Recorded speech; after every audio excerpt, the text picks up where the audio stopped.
It's a pleasure to have you join us once again on From the Correspondent. This is where we bring to you stories behind headlines by engaging our correspondents who are always on the field to ensure that you have in the best information, the latest information and trending stories as they emerge. I am Emmanuel Teosi, your host, and today we will be discussing uh, the issue of uh, the launch of the CNG buses in Enugu, and also look at New Yam Festival from a community here in Nike, where they had their New Yam Festival, and it was indeed a colorful event. We'll go on a quick break, and when we return, the show continues. Every second, every minute, every day, news is breaking, events occur, and there are new developments. At Signature TV, we follow these stories objectively, bringing all sides without bias, explaining the complex issues, breaking down the numbers, and investigating the issues behind the news.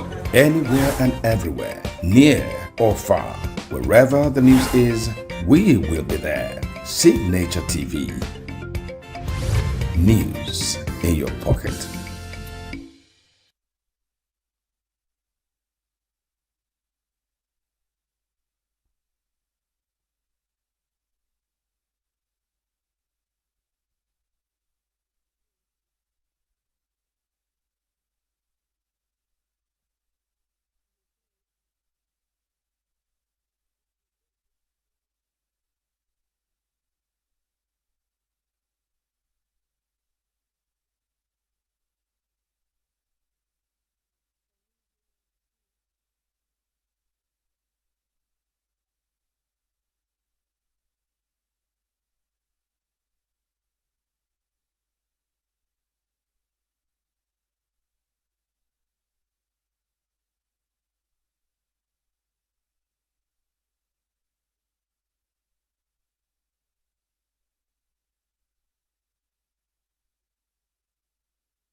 Welcome back. You'll stay on to From the Correspondent on Signature TV.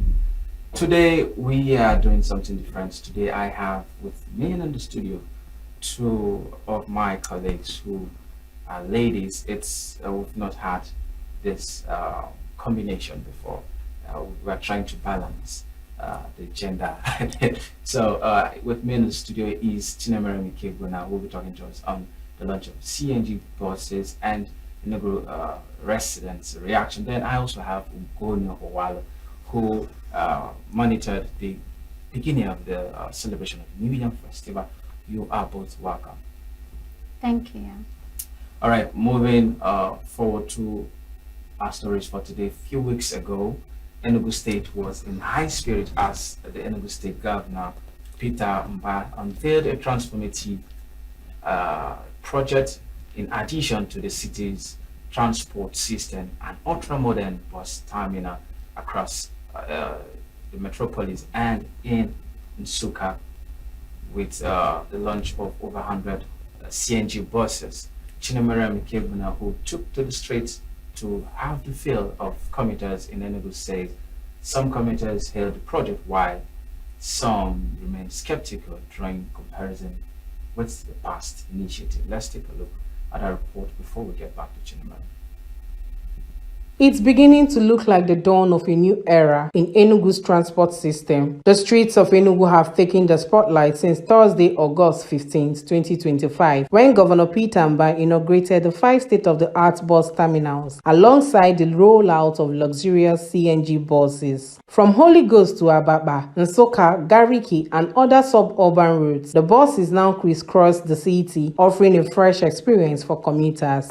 The machine is the amount program for the specific area the person is going, whether Holy Ghost, whether depending on where that person is going for that particular job. So that is how it works. At Gariki Terminal, the terminal officer Antonia Anyoke, who couldn't hide her excitement, took Signature TV around the new facility. She explained the boarding process and showcased the station code numbers engraved on the buses, designed to enhance identity and tracking. Yes. The terminal was commissioned on 14th. The new card was distributed on 15th, and a free ride was given to passengers. That was 15th. Then we are sensitizing people how to use the card. Because some people don't know how to use the card. But are busy telling people, moving around, telling them how to use the card and showing them how to use the card. Some passengers compared the CNG buses with the old transport network, praising features like comfort, affordability, and improved safety. To them, this feels like a breath of fresh air. I normally take cab or keke, but now this luxurious bus will make it more easier and more affordable for us to go to our various destinations. A lot of things. One, I think there's a door there, another door, and there are 2 doors, and it's spacious for somebody, and it's a lot of windows, and there's AC inside, so it's a lot easier for everybody, any passenger than buses and big buses with recycles. This card tells that I'm one of the passengers in this bus, and also without this card, you are not permitted to. Shows that it's well organized, well planned. Yet, for others, memories of abandoned transport projects of previous administrations spark skepticism. Some residents suggested ways to ensure sustainability of the new buses. And I think the governor should try to create a website for the tech service who can actually log into the website, generate a token if possible, and then get their card recharged. The Sudan with the propensity. Never made up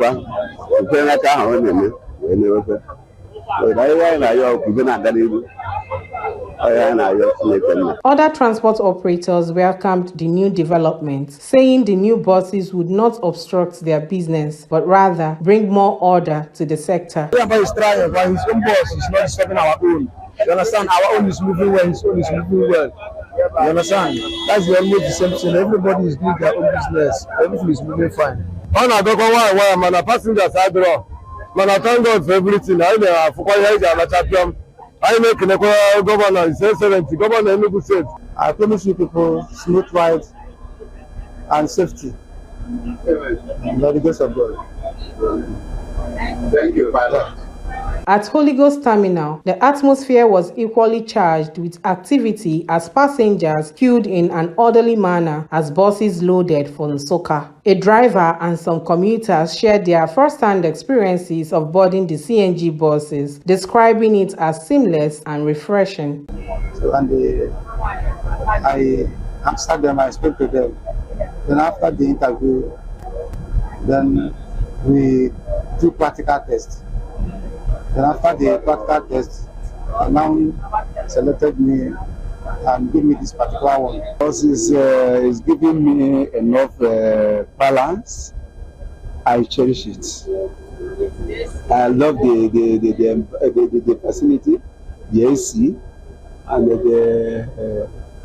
in fact, I love everything here. The strategy lead from the Ministry of Transport, Kachi Ibekwe, emphasized that the new blueprint is designed to redefine mobility in Enugu. While acknowledging some challenges in the first week, he assured residents that the government is open to suggestions that would help improve the system further. Well, we've been getting some good feedback, but whatever is new, there's going to always be teething problems and all that. So we're also seeing a number of them, but I wouldn't say generally it's what we are getting back from the field. We are getting more of positive feedback, right? So the only challenge we've seen is some bad roads where we have our, like there is somewhere we had a bad culvert where our bus got slipped into and all that. So we had to deploy our tow trucks just to put them up. As Enugu residents continue to test run this new chapter, optimism and skepticism share equal space on the streets. For some, the CNG buses represent speed, safety, and comfort. For others, the real test will be in the sustainability and long-term maintenance of the ambitious project.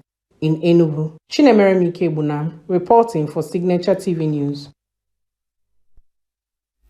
If you are in Enugu, I hope you've gone to have an experience with these CNG buses. A lot of testimonies, but we'll be hearing from our correspondent Chinemere Ikebuna, who went around the town speaking to residents and those who have boarded the buses to get their experience. Then we'll also get to talk about how the whole journey went for her. Chinemere, welcome once again. Thank you very much. It's been a while we had you on this program, and for me it's remarkable because we have two ladies.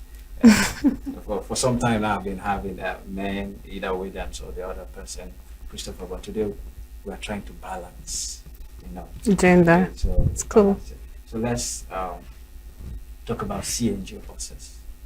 When this project came on board, a lot of reservations, people raised a lot of concerns, like the old man in the video who spoke about sustainability, but for now let's look at how we Enugu residents have accepted these and some of the concerns raised in terms of the pricing of these buses.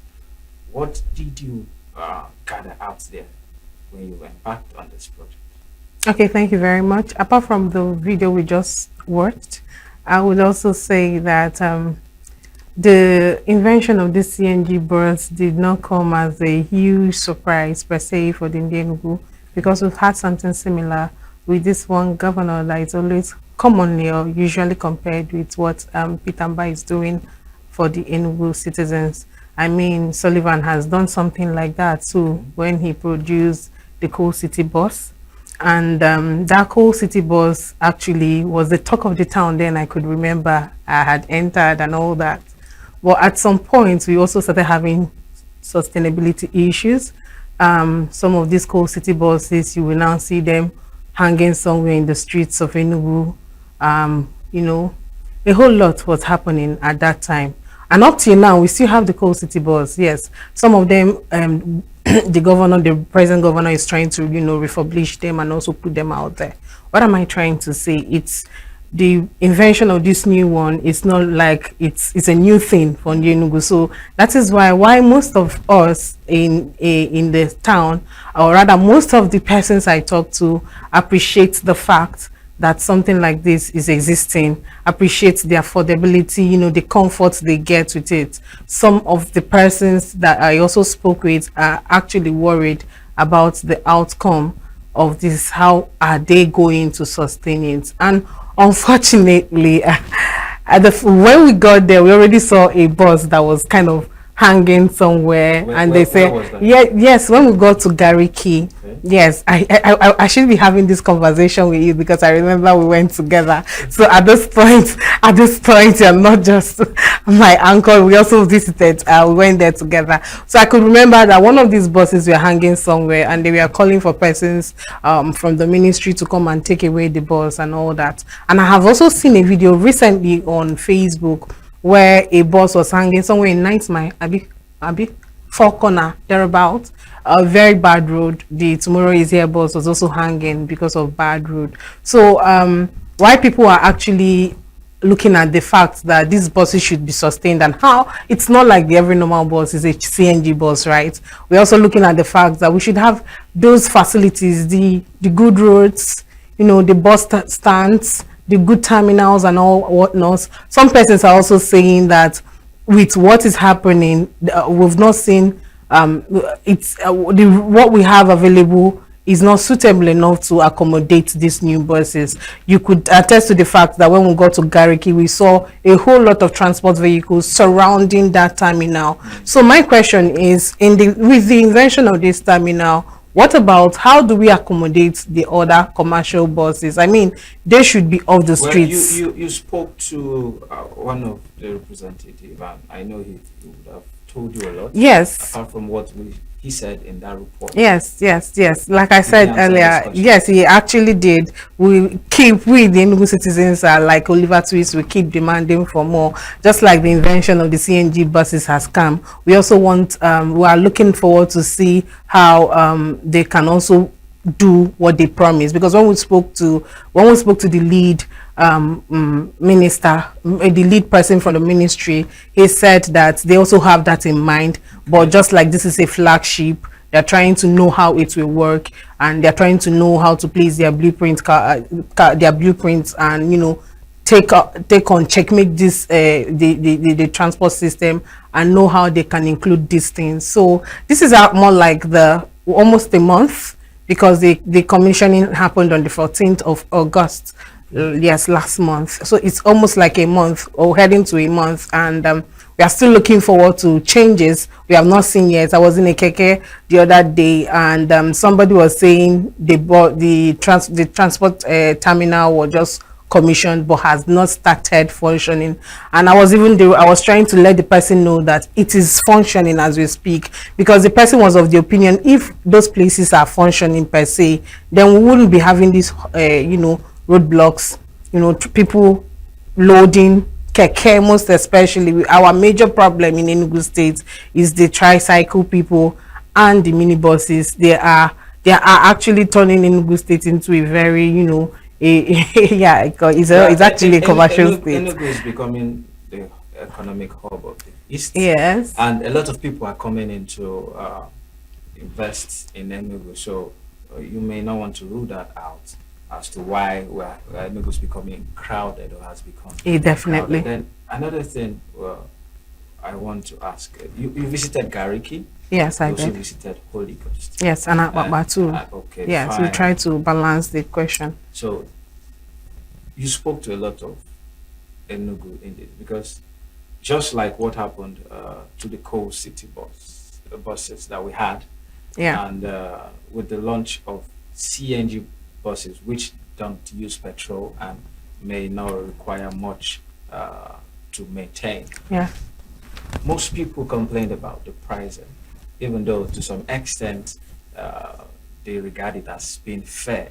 What answer did you get concerning the pricing? Okay, I will start with the passengers. That some of the passengers are not actually interested about the pricing. You know, when new things come, they want to kind of disvirgin this new bus first before talking about the pricing. So a whole lot of persons are pursuing to get the EJ card and all that. With the EJ card, you can load as much as you want and use the transport, right? Then again, why some persons are saying that is almost with the same price that every normal commercial bus takes. I mean, when you're going to Osaka on a normal Sienna bus, they charge you 2,500. Okay. Then the normal Peace Park will charge you 1,800, sometimes 2,000.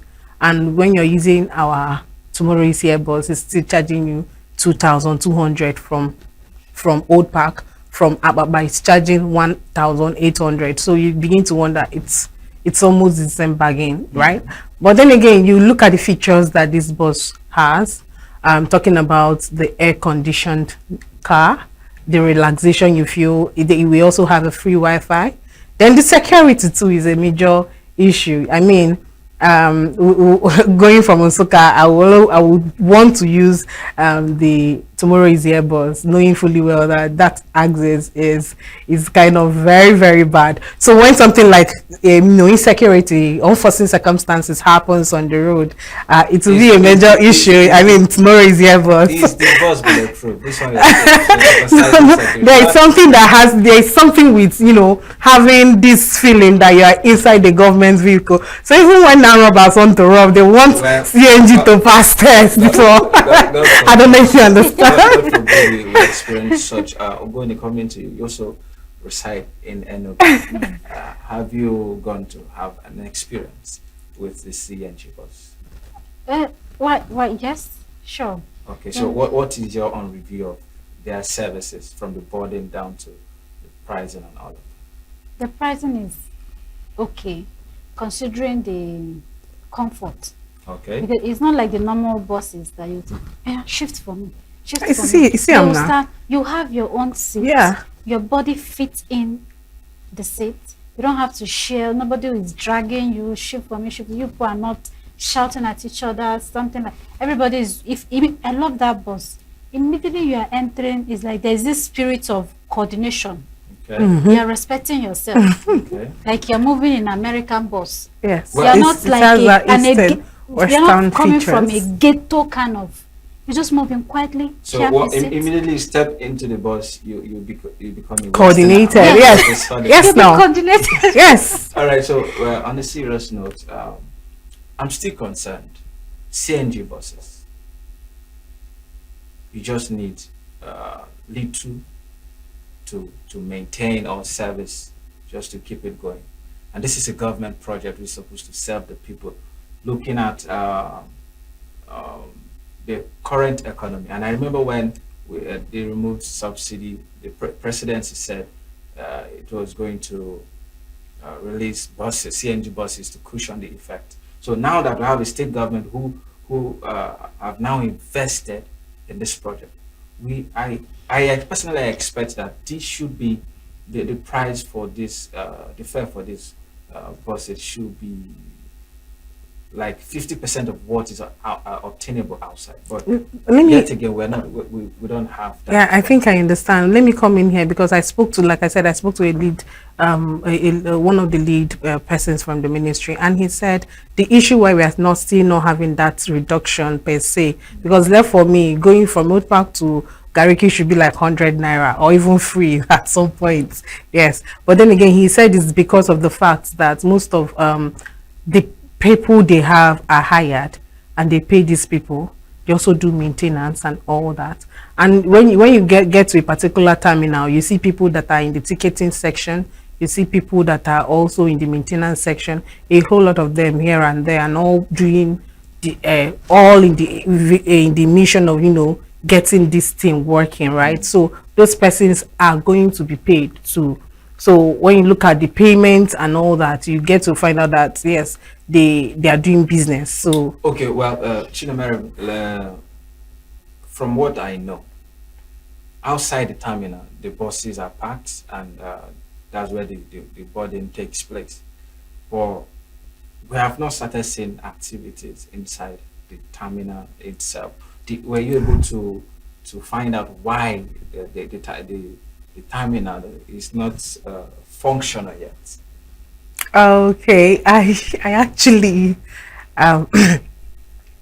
coming in, that was the first question I asked the lady, the manager at Gariki that we spoke with, and she was of the opinion that they are still working on the inside of the terminal, so her office is not even yet ready. So she said once they are done with working on the inside, that is where the major service will be. That's the main, you know, customer to customer service to customer relationship will be taking place.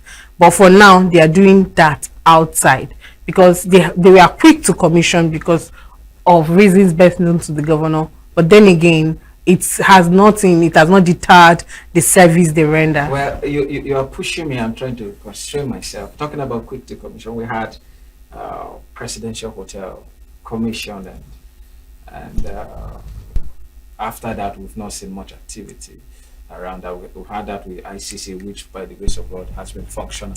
So why yeah, you happen to be a government house correspondent as well. So why is the government always in a rush to put this? No, I think it's actually a governor that has business mind mentality.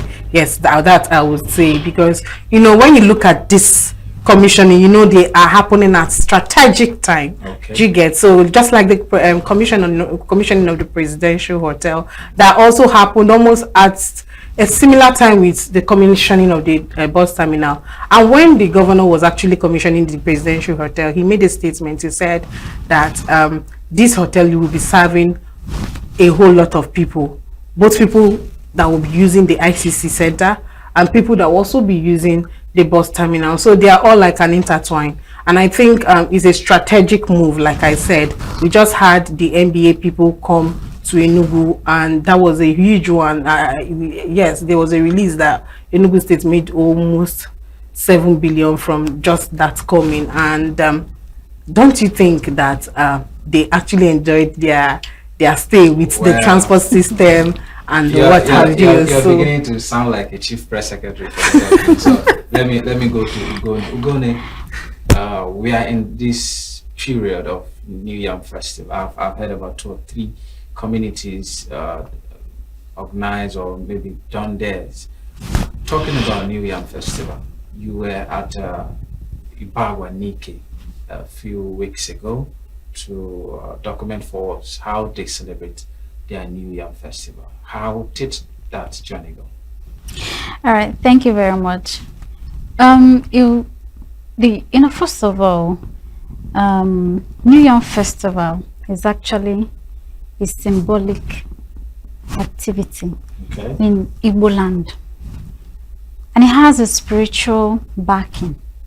Is a time for Ndi Igbo to come together and say thank you to the deity of Anna. The deity that is responsible for, it's not easy to plant, then harvest. Okay. Whether you like it or not, whether you're a Christian, whether you're a traditionalist, you must say thank you to a higher being. The Christians, they do first fruit. I think that's what they call it. But the traditionalists, what they do is, during the New Yam Festival, that is when they bring all the farm produce. Especially, they must bring yam. Okay. And the Christians too, when they're doing theirs, they bring yam. So it has a spiritual background. It's not just something that they just do. It's been there right from time. And it was such a wonderful experience. Did you eat yam? Yes, I ate yam. It was after Igwe blessed the yam. He blessed the 4 market days. Of course, if Igwe did not cut, if Igwe doesn't eat, no one eats. Well, I know that in Igbo land, every community celebrates that New Yam Festival. But one thing I would like you to clarify is the fact that, is it the same thing that is done in Ibagwa that is done in a community in Ezago where you come from, particularly your own side of Ezago? What are the similarities and dissimilarities of this celebration among the Igbo communities? Okay, a lot has changed so far because of the coming of the Christianity. So I would say before the Christianity and now that we have Christianity. Before the Christianity came, we had every clan, or should I say every community, has a deity that protects them. Where I come from is called Anna Nozu. Okay. So when it's time for that New Yam celebration, all my community people, they will come to that deity.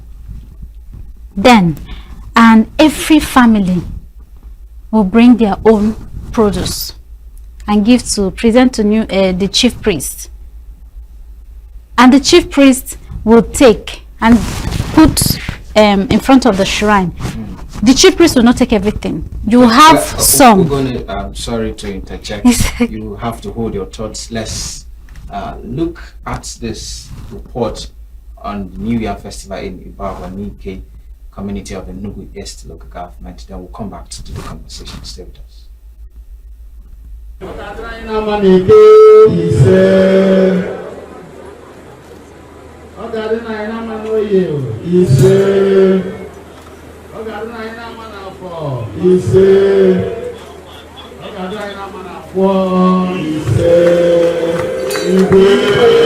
The festival not only showcased the rich heritage of Igbo people, but also drew people from diverse backgrounds, fostering unity and cultural exchange. This annual celebration honors the harvest season with its splendor and accompanying musical display.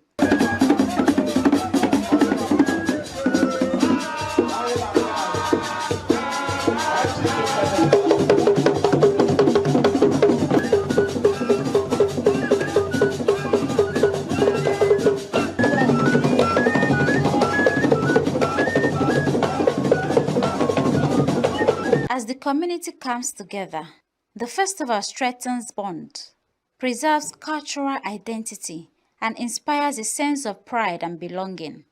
In his remarks, Igwe Emmanuel Ugwu, the Reverend Monarch of Iba-Agwanike Kingdom, noted that the celebration is not just about the yam, but a testament to God's faithfulness. We are celebrating, like what I said, what God has done to mankind. At a time when the earth, the water, the air, and the fire, in combination unison, unite together in love to be able to give mankind food. The chairman of the Hausa youth in Enugu, Aliyu Adamu Kwankwaso, praised Igwe Emmanuel Ugwu for his exemplary leadership, describing him as a unifying force that has brought people together through his accommodating and visionary approach. Okay, my message to Iba people is let them continue to support Igwe. Igwe is non-tribalistic Igwe. You can see we the Hausa community. A lecturer at Godfrey Okoye University, Ferdinand Danikwe, offered insightful perspectives on why yam is revered and celebrated in Igbo culture. According to him, yam is not just a staple crop, but symbolizes abundance, prosperity, and resilience. One of the reasons our people celebrate yam is the fact that yam has been given a primary position, very powerful recognition all over Igbo land and beyond. We celebrate yam and we call it the king of the farm. You see, in Igbo cultural anthropology, you find out that the yam plays a lot of roles. A highlight of the New Yam Festival was the induction ceremony, during which some worthy individuals were sworn into the Igwe's cabinet. The palace is a place where you invoke the power of God, and where you invoke and convoke the blessings of the Almighty God. So thank you. You're welcome as a member of this family. What brought me here is to thank my father and to support him for the New Year Festival. But in the turnout of the event, I was officially adopted and inducted into the royal familyhood. I'm here because I'm one of the inductees, one of those that the Igwe has found worthy to become ambassadors of this great kingdom. The New Yam Festival transformed the venue into a vibrant spectacle, with dazzling masquerade displays, captivating music, and dynamic dance performances that electrified the atmosphere.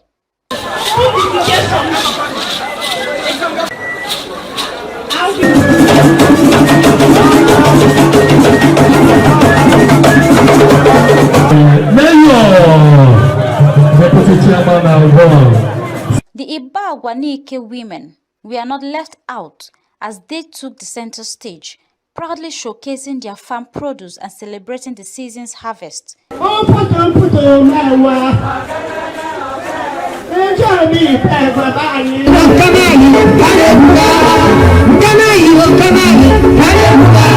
Beyond the cultural showcase, the festival also served as a platform for fostering peace, unity, and intercommunal relationships, drawing people from far and near. And for the Iba-Agwa people, it was a celebration of triumph of the community, as well as its culture and tradition.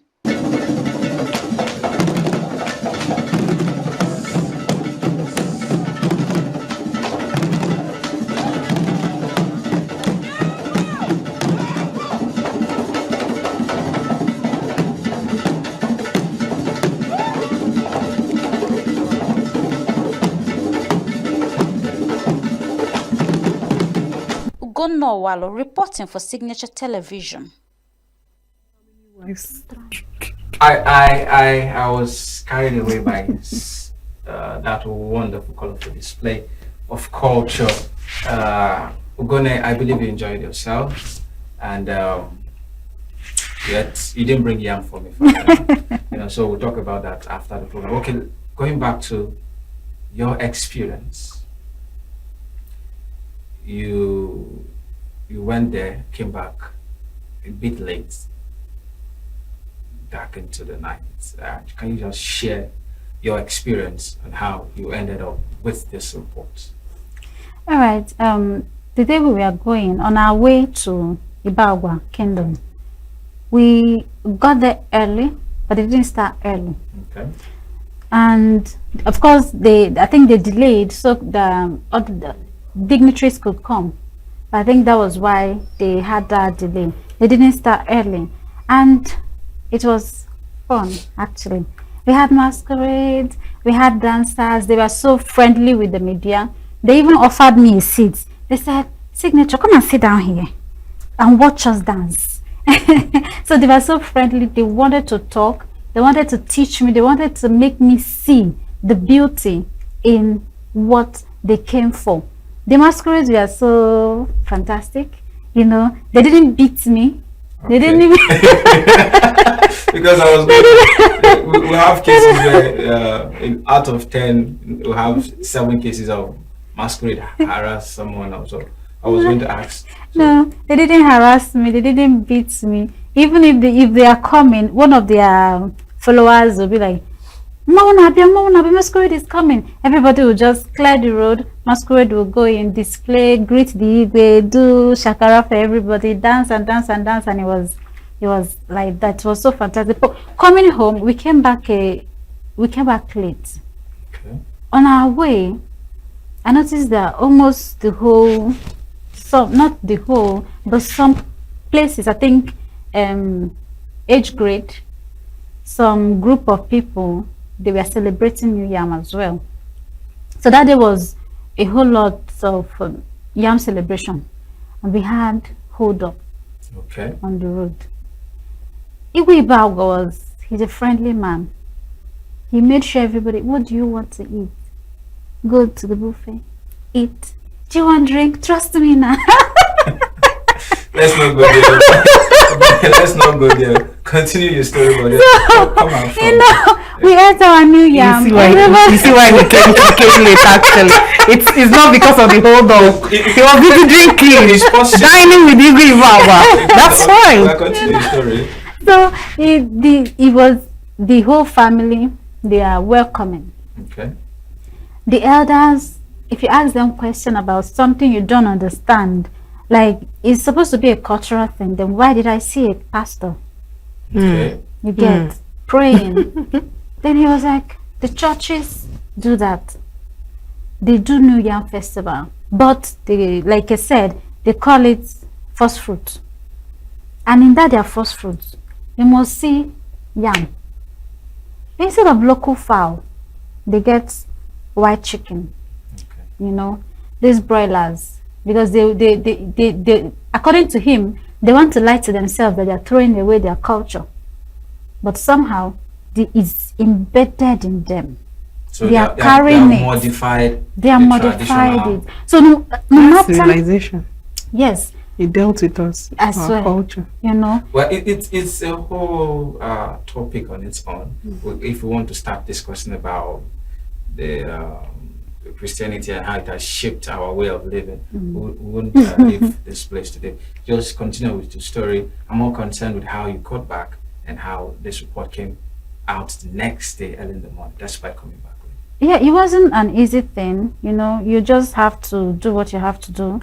After coming back home as a reporter. When did you get back to the office? 9:50 something. I was like 9:40, almost to 10 p.m. Okay. Yes. And as a reporter, your job is not done until the story is out. You can't just go, yes, we were tired and all. We had to off the engine of the car, say for wind down, open the vehicle so that we have ventilation and all. Because everybody was there for some minutes, some hours and all that. I was on my way writing my script and everything and compiling and doing everything. Coming back, It was ready before I got back here. Thank God, and we stayed all night working on it. Writing a script is not just it, but trying to put the visuals to tell the story how it should be so that it will look interesting and all. It wasn't easy, but finally we all achieved it. Okay, it was worthwhile an experience. We hope to get the other side of the story where after the program, you are also from this area, and I know you've witnessed a couple of New Yam celebration. She made mention of how they do it in their own in their own community and what she observed. How is it done in Anambra? Okay, you should know now, Anambra people, they like celebration. Okay. They like activity. So in Anambra, it's more like showcasing your style. And you know, just like you said, Ugone, you know, this during the olden days, it used to be you and the deity, the gods, you get, thanking the gods for the bountiful harvest. But in our recent time now, is now the comparison, the kings doing what they know how to do best, you know, trying to outshine their other kings. So it's what you want to be hearing. KK, how did they do it in Ubo? How did they do it in Nibo? How did they do it in Oka? So it's more like a kind of a gathering where you celebrate culture and you also celebrate style.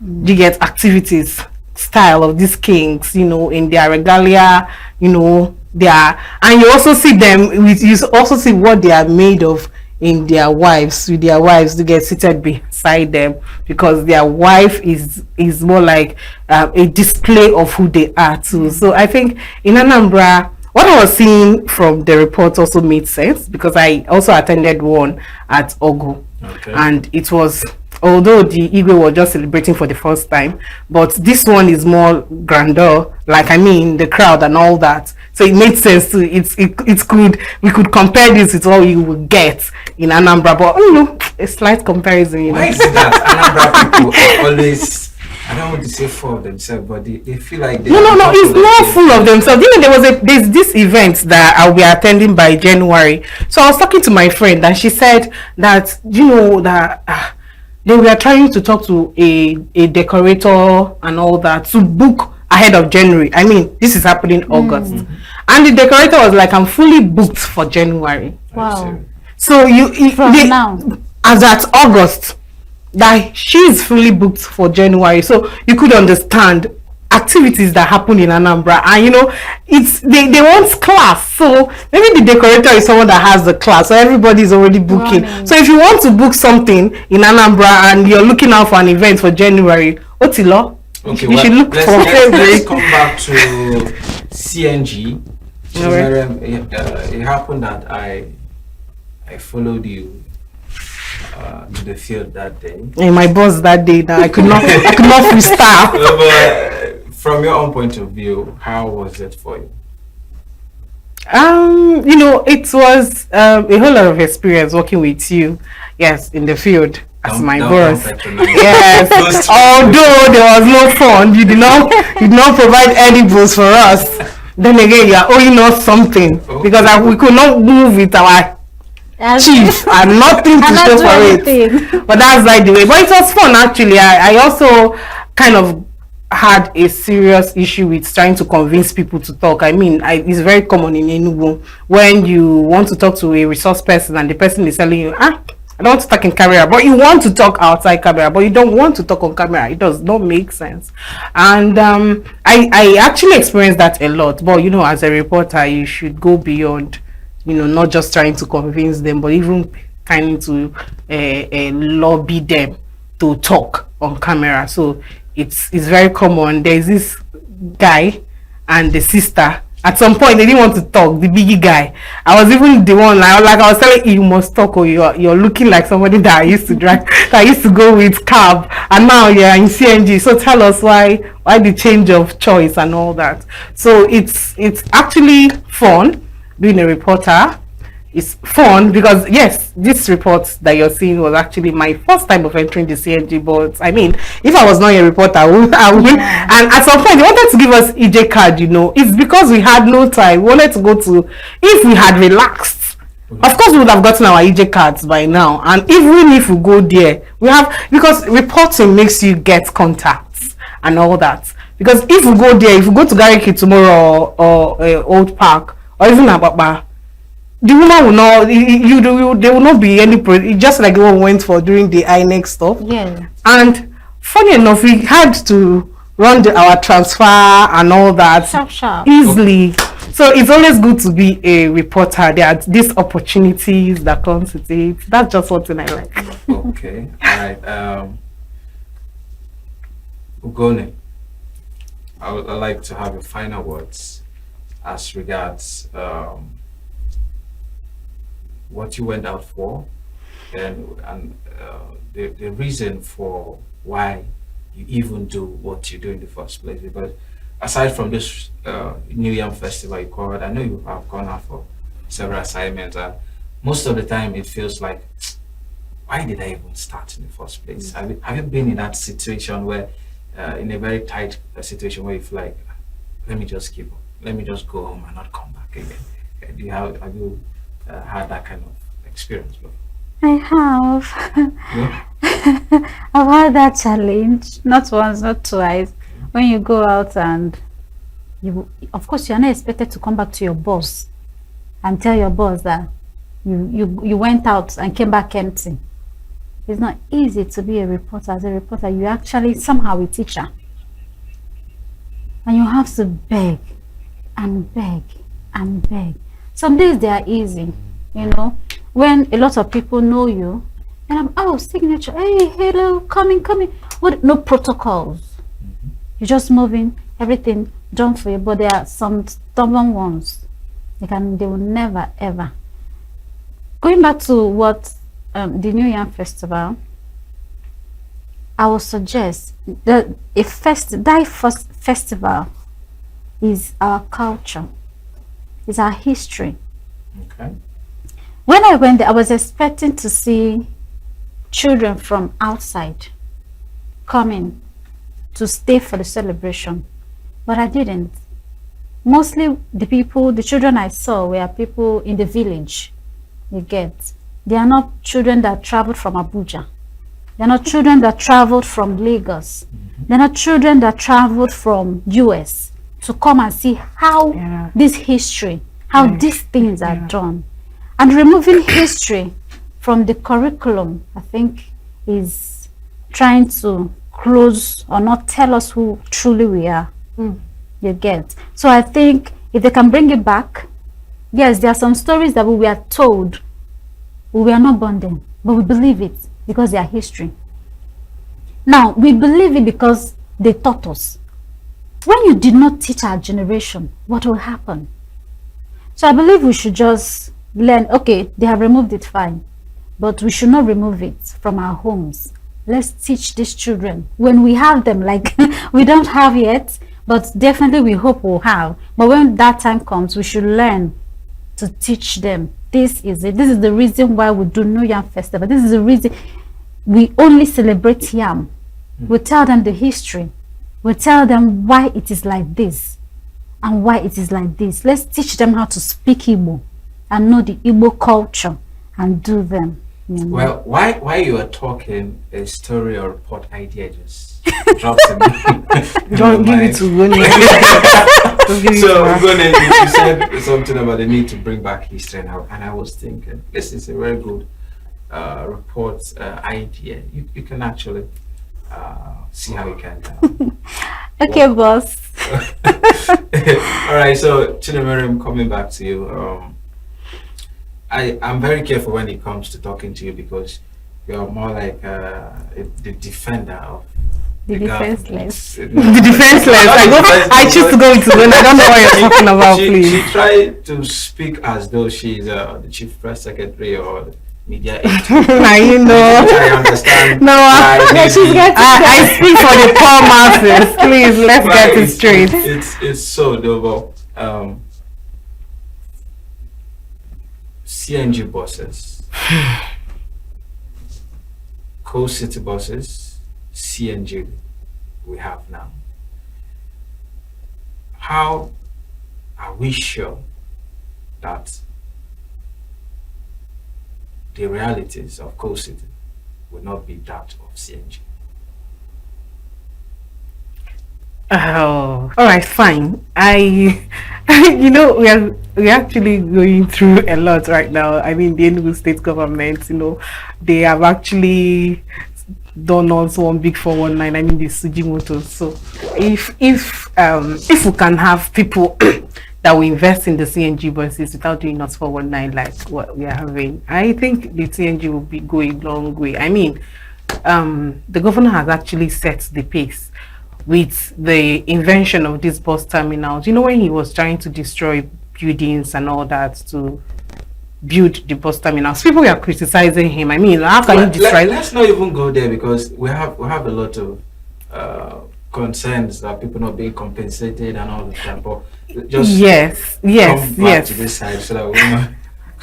Yes, I'm trying to say, I'm actually no, I'm not defending right now. I'm just trying to let you know. In fact, that report is still pending. I mean, people that has not been compensated, yes, and the terminals are working. But what I'm trying to say is that he has actually given us more like the structure that we need for this thing to work well. We already have a gas stations that he's building and all that. So what we are looking at is people that will manage this structure, people that will manage the CNG buses, from the Ministry of Transportation down to the least person at that bus terminal.